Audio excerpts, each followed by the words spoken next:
Puji Tuhan, Shalom. Saudara-saudara yang saya kasihi dalam Tuhan Yesus Kristus, kembali lagi bertemu dengan saya, Heron Balingkas. Seperti biasanya, saya akan berbagi akan berkat kebenaran bagi kita semua. Akan tetapi sebelum saya akan menyampaikan akan firman Tuhan ini, saya ajak kita semua untuk berdoa sejenak. Kita berdoa. Bapa di surga, kami berterima kasih mengucap syukur kalau pada saat ini hamba-Mu lagi boleh Tuhan percayakan untuk menyampaikan akan firman-Mu. Mari Tuhan tolong hamba-Mu, berkati hamba-Mu, urapilah hamba-Mu, dan sembunyikanlah hamba-Mu dengan salib-Mu. Dan kiranya cahaya Kristus saja yang menyinari akan kami semua. Dan Tuhan memberkati juga setiap yang mendengar akan khotbah ini. Tuhan memberikan mereka kekuatan, Tuhan memberkati mereka dan menyertai mereka semuanya. Di dalam nama Tuhan Yesus Kristus, hamba-Mu berterima kasih mengucap syukur. Haleluya, amin. Puji Tuhan, saudara-saudara, Bapak Ibu yang saya kasihi di dalam nama Tuhan Yesus Kristus. Firman Tuhan pada saat ini saya ambil di dalam Matius pasal 24.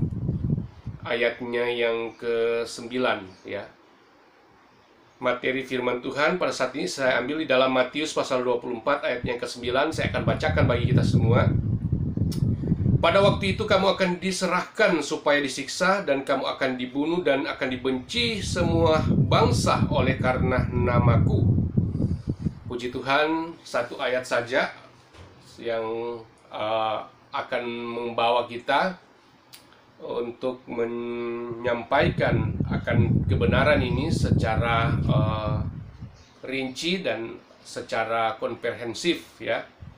Saudara-saudara yang kasih dalam Tuhan, kalau kita melihat dari perikop ini adalah khotbah tentang akhir zaman ya. Dan ayat-ayat yang tertulis mulai dari ayat 3 sampai ayat yang ke-14 ini menjelaskan tentang keadaan sekarang. Karena ini kan disampaikan oleh Tuhan Yesus Kristus pada 2000 tahun yang lalu. Dan firman Tuhan ini atau nubuatan ini atau kata-kata firman ini sudah tergenapi saat ini dan sementara terjadi, sementara berlangsung ya akan apa yang disampaikan oleh Tuhan Yesus Kristus di Matius pasal 24 ini ya. Sehingga ayat 9 ini adalah salah satu ayat yang merepresentasi akan semua pasal 24 ini, pasal 24 ini, di mana memang sudah terjadi dan sementara terjadi, di mana banyak bangsa-bangsa ya yang membenci akan nama Tuhan Yesus Kristus ya.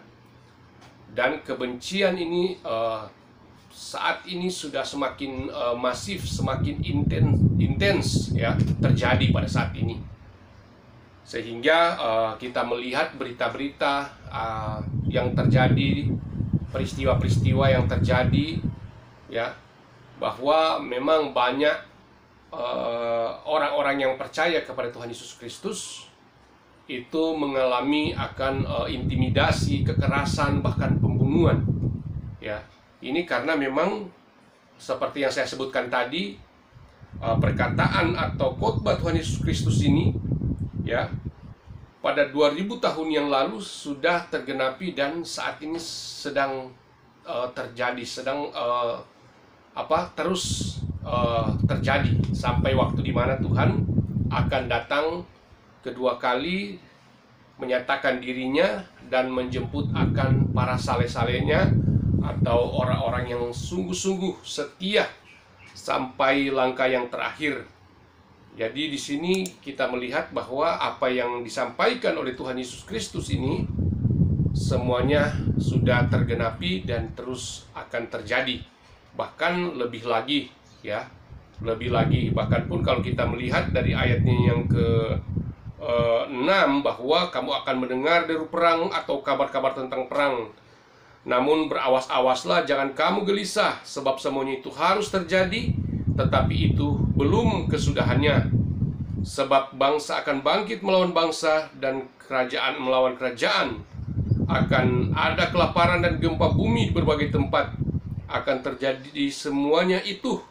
Akan tetapi semuanya itu barulah permulaan penderitaan menjelang zaman baru, ya, dan seterusnya.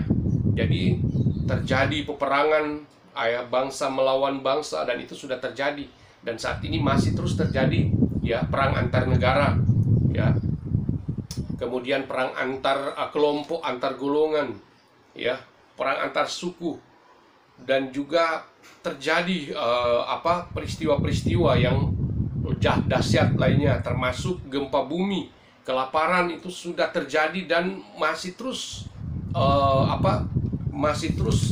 berkelanjutan akan peristiwa-peristiwa ini, atau waktu-waktu yang Tuhan sudah sebutkan ini, yaitu di mana kamu akan dibenci oleh bangsa-bangsa oleh karena namaku, di ayat yang ke-9 ini yang sudah kita bacakan. Jadi artinya pada saat ini memang, ya, penggenapan firman Tuhan sudah sementara berlangsung, ya. Akan tetapi kita melihat kenapa nama Yesus dibenci oleh bangsa-bangsa ini, karena memang sudah dari mulanya, ya. Kalau kita melihat di dalam Yohanes pasalnya yang ke 8 ayat 44, bahwa memang iblislah yang menjadi bapamu. Artinya yang mensponsori akan kebencian terhadap Tuhan Yesus Kristus ini adalah iblis, ya. Ya, iblislah yang menjadi bapamu, dan kamu ingin melakukan keinginan-keinginan bapamu, dan ia adalah pembunuh manusia sejak semula. Ya, dia adalah pembunuh manusia sejak semula, dan tidak hidup di dalam kebenaran, sebab di dalam dia tidak ada kebenaran. Apabila ia berkata dusta, dia berkata atas kehendaknya sendiri, sebab ia adalah pendusta dan bapa dari segala pendusta. Jadi dia adalah pembunuh manusia sejak semula. Itu kalau kita tarik ke belakang, itu perkataan Allah kepada iblis atau ular, dan juga kepada Adam dan Hawa di Kejadian pasal 3 ayat 15, ya. Kejadian 3 ayat 15 menyebutkan bahwa aku akan mengadakan permusuhan, ya, antara keturunanmu dan keturunannya.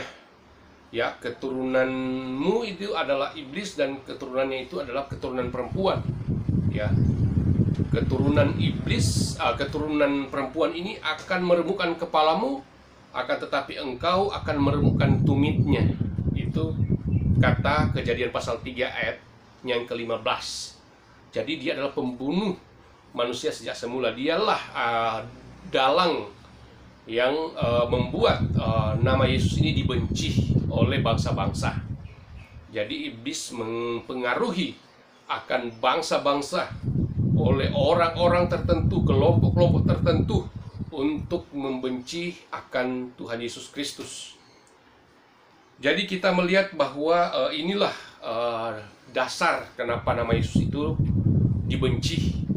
Dan juga kedua, tentu saja kenapa nama Tuhan Yesus dibenci oleh iblis adalah karena pada saat iblis menggoda Tuhan Yesus Kristus di dalam Matius pasal 4 ayat yang ke-10 sampai 11, ya, itu iblis tidak bisa dapat mempengaruhi akan Tuhan Yesus Kristus.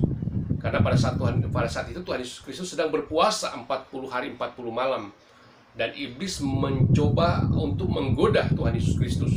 Ya, saudara bisa baca dalam Matius pasal 4 ayat 10 sampai 11. Dan pada akhirnya kan, ya, iblis menawarkan agar supaya apabila Tuhan Yesus menyembah kepada iblis, maka dia akan memberikan semua kemegahan dunia ini. Tetapi Tuhan Yesus menolak, dan Tuhan Yesus berkata bahwa hanya kepada Tuhan sajalah engkau harus berbakti, kepada Tuhan Allah saja engkau harus tunduk. Ya, saya akan membacakannya di paling akhir itu, ya. Disebutkan ayat yang ke-11 bahwa ayat yang ke-10, maka berkata Yesus kepadanya, nyala iblis, Sebab ada tertulis, engkau harus menyembah Tuhan Allahmu, dan hanya kepada Dia saja engkau berbakti. Lalu iblis meninggalkan dia, dan malaikat-malaikat datang melayani Yesus. Jadi yang membuat iblis menjadi sangat marah dan membenci akan nama Yesus ini karena dia kalah. Dia tidak bisa berhasil menggoda Tuhan Yesus Kristus. Dan kemudian tentu saja kebencian ini akan terus meningkat menjelang kedatangan Tuhan Yesus yang kedua kali. Jadi kebencian ini semakin intensif, ya. Sama seperti yang sudah sebutkan tadi, bahwa pada akhir-akhir ini atau pada saat-saat ini nama Yesus itu sudah semakin makin dibenci, ya. Karena memang sudah waktu, ya, kedatangan Tuhan itu sudah semakin dekat. Maka iblis akan mengerahkan semua kekuatannya untuk mempengaruhi akan orang-orang dalam dunia ini yang sudah dia targetkan untuk melawan akan kehendak daripada Tuhan Yesus Kristus. Mereka akan melawan akan Tuhan Yesus Kristus. Jadi inilah yang terjadi pada saat-saat ini. Karena di dalam nama Tuhan Yesus Kristus, di sana disebutkan di dalam Matius pasal 1 ayat 21, bahwa di dalam nama Tuhan Yesus itu ada keselamatan, ya, ada keselamatan, dan keselamatan itu meliputi seluruh kehidupan manusia. Jadi itulah yang membuat iblis tidak bisa dapat melakukan apa yang dilakukan oleh Tuhan Yesus Kristus. Ya, Tuhan Yesus di dalam Matius pasalnya yang pertama ayat yang ke-21 disebutkan bahwa Ia akan melahirkan anak laki-laki dan engkau akan menamakan dia Yesus, karena dialah yang akan menyelamatkan umatnya dari dosa mereka. Ya, nama Yesus inilah yang menjadi nama yang menyelamatkan umat manusia. Ya, kita juga bisa baca dalam Yohanes pasal 3 ayat yang ke-16 bahwa disebutkan di sana, ya, karena begitu besar akan kasih Allah. Karena begitu besar kasih Allah akan dunia ini, sehingga Ia mengaruniakan anak yang tunggal, supaya siapa yang percaya kepadanya tidak akan binasa, melainkan beroleh hidup yang kekal. Jadi nama Yesus menyelamatkan manusia dengan meliputi segala seluruh aspek kehidupan manusia. Karena di dalam Dia ada keselamatan, ya. Keselamatan jiwa, keselamatan tubuh, dan keselamatan roh. Ya, yang kita baca tadi adalah keselamatan jiwa dalam Yohanes 3 ayat 16. Keselamatan tubuh kita bisa baca 1 Petrus 2 ayat yang ke-24. 1 Petrus 2 ayatnya yang ke-24 disebutkan di sana. Mari kita lihat 1 Petrus 2 ayatnya yang ke-24. Disebutkan, Ia sendiri telah memikul dosa kita di dalam tubuhnya di kayu salib, supaya kita yang telah mati terhadap dosa hidup untuk kebenaran. Oleh bilur-bilurnya kamu telah sembuh.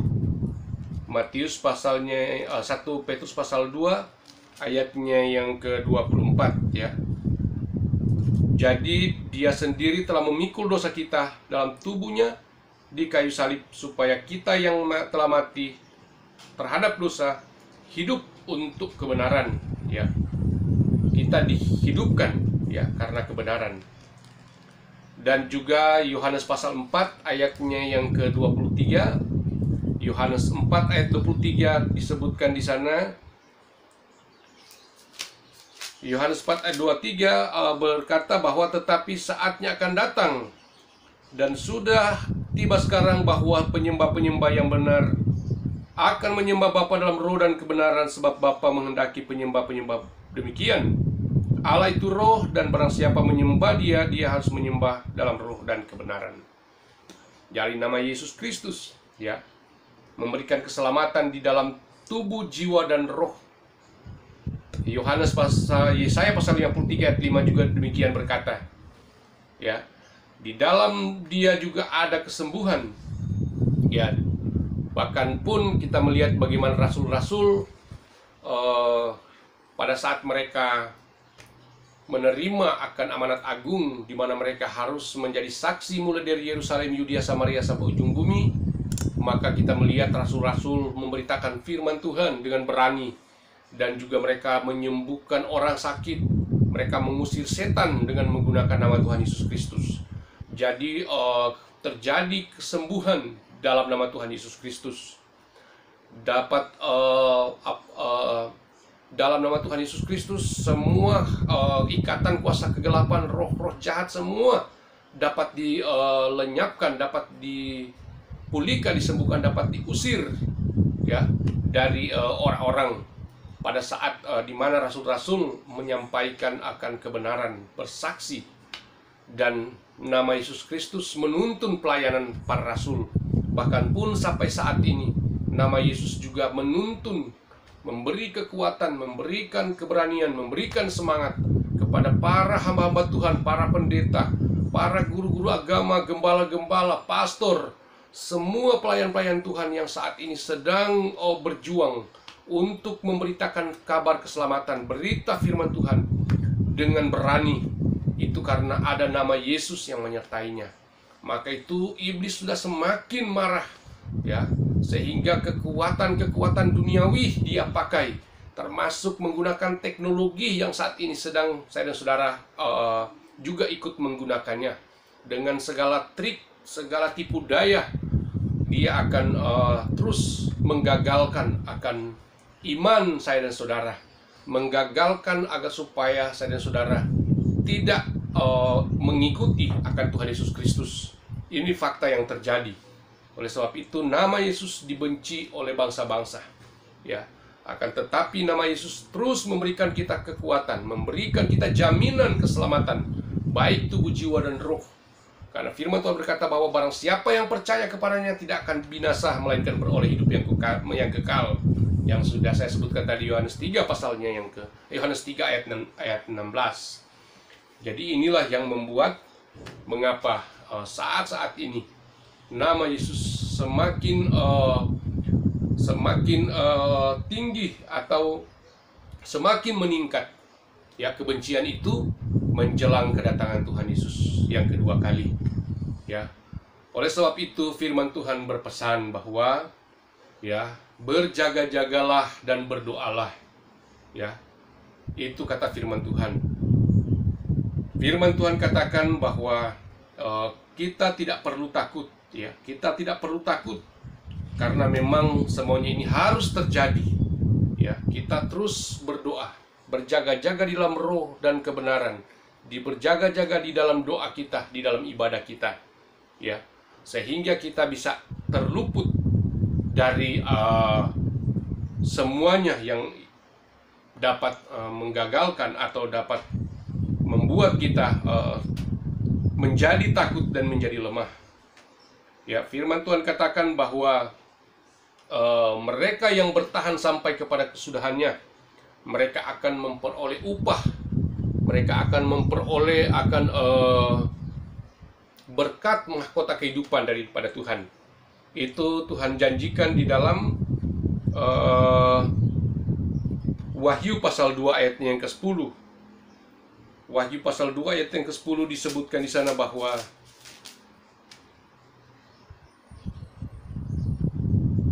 di bagian yang terakhir ya, hendaklah engkau setia sampai mati dan aku akan mengaruniakan kepadamu mahkota kehidupan ya.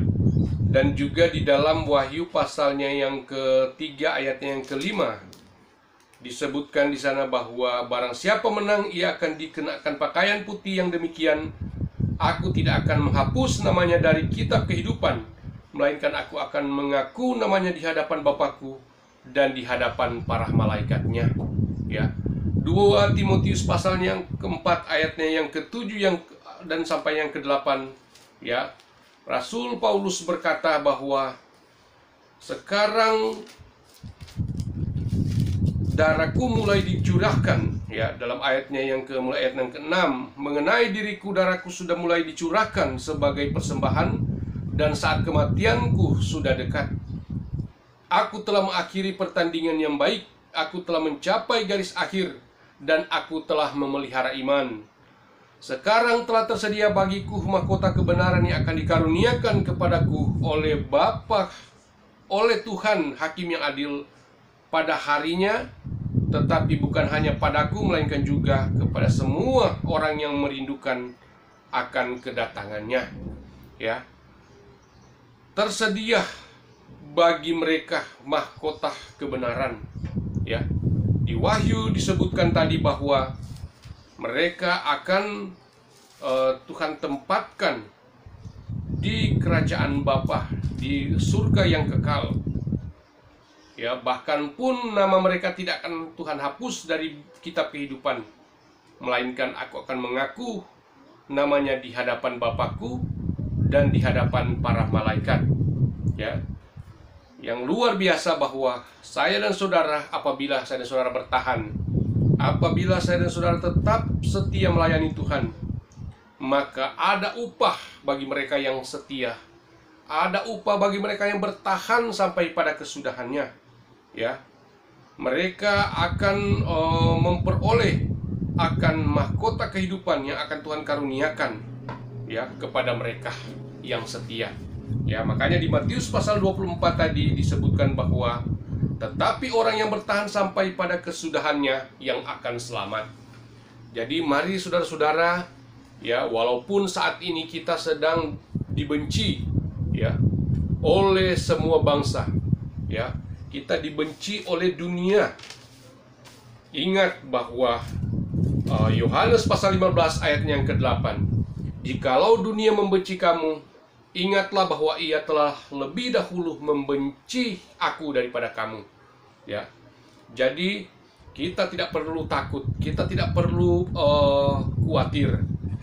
Karena apa? Karena Tuhan berkata bahwa sebelum dunia membenci kita, dunia sudah lebih dahulu membenci akan Tuhan Yesus. Ya, itu di dalam Yohanes 5 ayat 18. Oleh sebab itu, pada saat-saat ini apa yang harus saya dan saudara lakukan?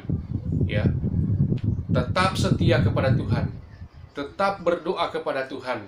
Ya, firman Tuhan katakan, roh memang penurut, akan tetapi daging lemah. Roh memang penurut tetapi daging lemah. Jadi kita harus terus berdoa. Karena dengan kita berjaga-jaga, kita dengan setia kepada Tuhan, maka kita akan diberikan keluputan pada waktunya. Ya, Tuhan akan memberikan kita keluputan. Tuhan akan memberikan kita jalan keluar. Ya, karena Tuhan tidak akan membiarkan saya dan saudara diberikan beban yang melampaui daripada kekuatan, kata firman Tuhan. Jadi kita harus waspada saat-saat ini. Ya, kita harus berjaga-jaga di dalam roh, di dalam doa, di dalam ibadah. Kita tetap terus konsisten untuk melayani Tuhan. Kita saat ini kalau ada yang sudah hubungan dengan Tuhan sudah tidak lagi baik, atau kerinduan hati saudara sudah berkurang, atau sudah tidak ada kesukaan, sudah tidak ada rasa rindu lagi untuk beribadah, maka saudara harus memperbaharui, saudara harus memperbaiki akan kehidupan pribadi saudara.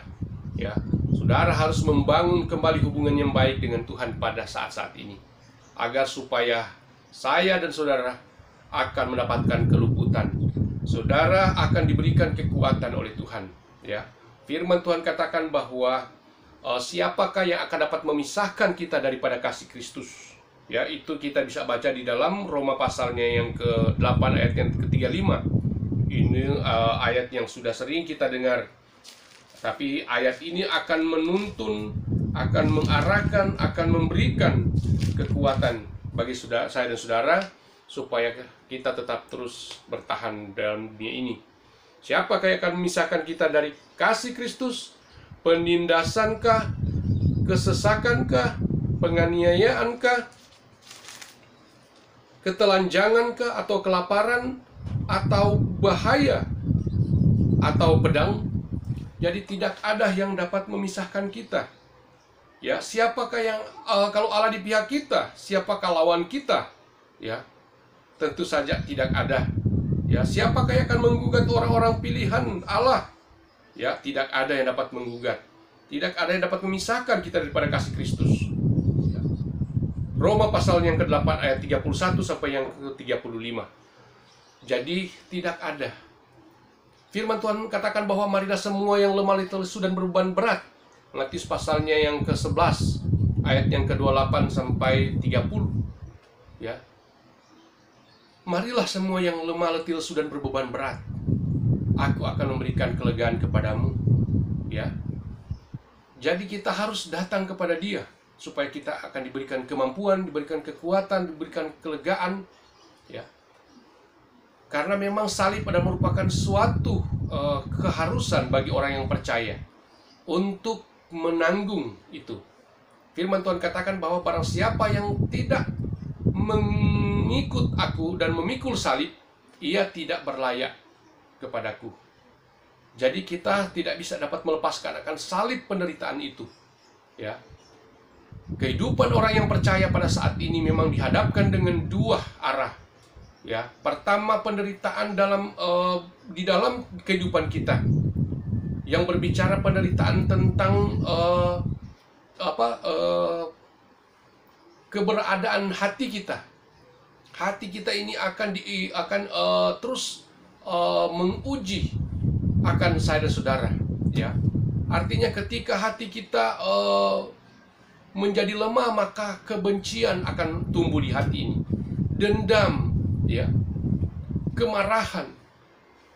Kemudian hati ini juga kalau kita tidak mampu untuk mengawasinya, maka dia dapat memerintah mulut untuk berkata bohong, memerintah mulut untuk berkata dusta, untuk mengeluarkan kata-kata kasar, menyakiti akan perasaan hati orang lain. Dan itulah menjadi yang merupakan juga penderitaan. Ya. Sehingga bagaimana kita harus mampu untuk mengubah akan hati kita yang berkaitan langsung dengan perkataan, pikiran, perbuatan, supaya perkataan kita itu dapat memberi berkat, perkataan kita itu dapat memberikan semangat bagi orang lain, mengucapkan perkataan-perkataan positif, ya, berbicara yang baik, ya, mengucapkan kata-kata doa, mengucapkan perkataan firman, dan pikiran ini berpikiran positif, berlaku yang baik, memberikan contoh teladan yang baik kepada sesama. Tetapi bagaimana kalau kita tidak dapat menguasai dan tidak menjaga akan hati kita, menjaga keberadaan hidup kita, maka itu kita tetap diperhadapkan dengan penderitaan. Karena apa? Karena kita harus menahan, melawan ketika orang menghina kita, ketika orang mencaci maki kita, ketika orang menolak kita, ketika orang merendahkan kita, ya, ketika orang menuduh sesuatu hal yang tidak kita lakukan, dan kita tetap sabar dan tabah menghadapi. Bukankah itu juga bagian dari penderitaan hati dan perasaan? Tetapi memang harus demikian kalau kita ingin berkenan kepada Tuhan. Ya, Tuhan katakan bahwa kita harus mengenakan akan 9 buah-buah roh. Biarlah kasih, sukacita, damai sejahtera, ya, kebaikan, kemurahan, kesetiaan, kelemah lembutan, penguasaan diri ada dalam hati kita. Ya. Inilah yang membuat banyak orang yang tidak bertahan di dalam hal ini. Ya, kemudian yang kedua, kita dihadapkan dengan penderitaan yang di luar, yaitu di mana saat ini saudara diancam, kita dihadapkan dengan intimidasi, tekanan, kita dihalang-halangi, ya, seperti yang sudah saya sebutkan tadi. Hanya karena status kita sebagai orang Kristen, sebagai pengikut Kristus, maka kita akan selalu dibenci oleh semua orang, oleh bangsa-bangsa. Dan itu kita harus mampu untuk menghadapinya. Firman Tuhan katakan bahwa kita tetap terus menjadi terang. Kita terus harus memancarkan terang Kristus, menjadi surat yang terbuka, yang dapat dibaca oleh banyak orang. Ya, kita harus terus menunjukkan kebaikan, ya, karena bagian dari 9 buah roh. Kita harus terus berani bersaksi. Kita harus menyampaikan firman Tuhan. Kita harus mendoakan orang yang menganiaya kita. Ya, kita tidak boleh membalas kejahatan dengan kejahatan. Dan itulah yang menjadi salib bagi saya dan saudara. Suatu harga yang harus saya dan saudara bayar agar supaya saya dan saudara berkenan dan berlayak kepada Dia. Supaya upah yang Tuhan janjikan akan menjadi milik saya dan saudara. Ya, itulah yang membuat kita, firman Tuhan katakan, menjadi seorang pemenang, bahkan lebih daripada pemenang. Ya, di dalam Roma tadi pasal yang ke-8 ayat yang ke-26 37, maksud Roma 8 ayat yang ke-37. Tetapi dalam semuanya itu kita lebih dari orang-orang yang menang oleh Dia yang telah mengasihi kita. Kita adalah lebih daripada orang-orang yang menang, lebih daripada pemenang. Ya, karena apa? Karena Allah turut bekerja. Allah turut bekerja untuk mendatangkan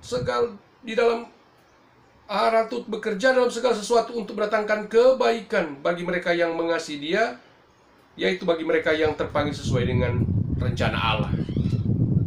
Jadi Allah akan turut bekerja dalam kehidupan saudara. Tuhan akan ikut memberikan kita kekuatan apabila kita dihadapkan dengan musibah, kita dihadapkan dengan penderitaan, kita dihadapkan dengan ancaman oleh apapun di dunia ini. Ya, kita tidak akan dapat dipisahkan oleh kasih Kristus. Sekalipun itu pedang, kata firman Tuhan, sekalipun itu kelaparan, sekalipun penindasan, dan semua yang disebutkan di dalam Roma 8 ayat 31-35. Jadi itulah yang membuat saya dan saudara menjadi istimewa pada saat-saat ini. Jadi kita tidak perlu takut. Ya, kita kerjakan akan apa yang Tuhan sudah tugaskan dalam kehidupan saya dan saudara, yaitu kita terus memberitakan firman Tuhan. Ya, firman Tuhan katakan bahwa ladang sudah menguning. Ya, tetapi siapakah penuai-penuainya? Jadi saat ini kita harus memberi diri untuk menjadi penuai-penuai di ladangnya Tuhan. Ya, kita harus bekerja selagi hari masih siang, kata firman Tuhan. Ya, kita harus mengerjakan pekerjaan Dia, karena akan datang malam di mana saya sudah tidak dapat bekerja lagi. Berbicara di mana kedatangan Tuhan yang kedua kali. Ya. Kemudian firman Tuhan berkata bahwa bangunlah hai kamu yang tertidur, dan bangkitlah dari antara orang mati, maka Kristus akan bercahaya di atas kamu. Jadi kalau saudara saat ini sudah tertidur iman, sudah mati rohani, maka saudara harus dapat bangun kembali, bangkit kembali, ya, dengan bersungguh-sungguh hati meminta kekuatan pertolongan Tuhan, supaya saya dan saudara masih akan diberikan lagi kesempatan untuk kembali bangkit dan akan bercahaya, akan bekerja di ladang Tuhan, ya. Karena selama pintu kemurahan Allah ini masih terbuka lebar bagi saya dan saudara, maka jangan sia-siakan waktu ini, ya. Jangan sia-siakan waktu ini. Efesus pasal yang ke-5, ya, ayat yang ke-14-16, di sana jelas sekali bahwa waktu-waktu ini adalah waktu-waktu yang jahat, ya. Oleh sebab itu kita harus menggunakan waktu ini. Kita harus bangun daripada tidur. Kita harus kembali semangat. Kita kembali harus setia kepada Tuhan. Kita mensibukkan diri saat-saat ini dengan perkara-perkara rohani. Jangan kita terbuai dan tertidur, ya, dengan keadaan duniawi. Jangan kita sibuk dengan kepentingan-kepentingan pribadi, ya, sehingga kita lupa bahwa ada tanggung jawab yang lebih daripada itu. Ya, firman Tuhan katakan bahwa carilah dahulu kerajaan Allah dan kebenarannya, maka semuanya itu akan ditambahkan kepadamu.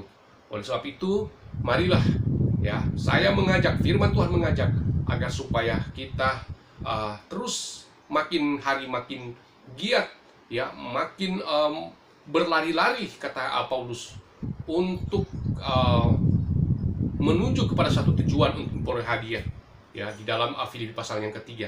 Jadi artinya pada saat ini kita harus bergerak dengan cepat, ya, karena firman Tuhan katakan bahwa akan semakin dekat hari itu, maka kita harus bergerak, ya, karena hampir malam. Kita harus segera, selagi masih siang kita harus bergerak. Kita harus memberitakan firman Tuhan. Kita harus menolong sesama, berbuat baik, ya. Kita harus menunjukkan ketaatan, kepatuhan kita, loyalitas kita kepada Tuhan Yesus Kristus, supaya saudara dapat diluputkan dari dunia yang jahat ini, ya. Karena iblis sudah semakin jahat. Iblis sudah semakin gencar untuk menjatuhkan, untuk melemahkan iman orang yang percaya.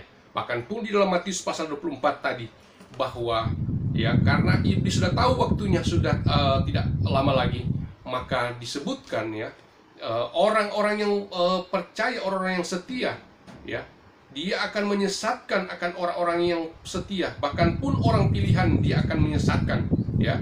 Sehingga sekiranya mungkin mereka akan menyesatkan orang-orang pilihan juga. Di dalam Matius pasal 24 ayat 24, ya. Saya dan saudara akan ditarget oleh iblis, oleh kuasa kegelapan, untuk supaya kita tidak diselamatkan.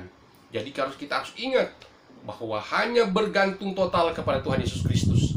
Hanya kita berseru terus siang dan malam kepada Tuhan Yesus Kristus di dalam doa kita, ibadah kita, meminta pertolongan, ya, dengan melakukan tugas-tugas secara intensif, ya, kita melaksanakan apa yang Tuhan sudah percayakan, maka kita akan dipersiapkan oleh Tuhan untuk bersama-sama dengan Dia di kerajaan surga yang kekal selama-lamanya.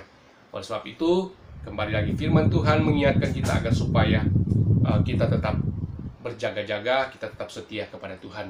Ya, nama Yesus, nama yang dibenci oleh semua bangsa, akan tetapi nama Yesus juga yang akan memberikan keselamatan bagi bangsa-bangsa. Puji Tuhan, demikianlah firman Tuhan. Biarlah firman Tuhan yang sempurna akan memberikan kita kesempurnaan. Puji Tuhan, haleluya, amin.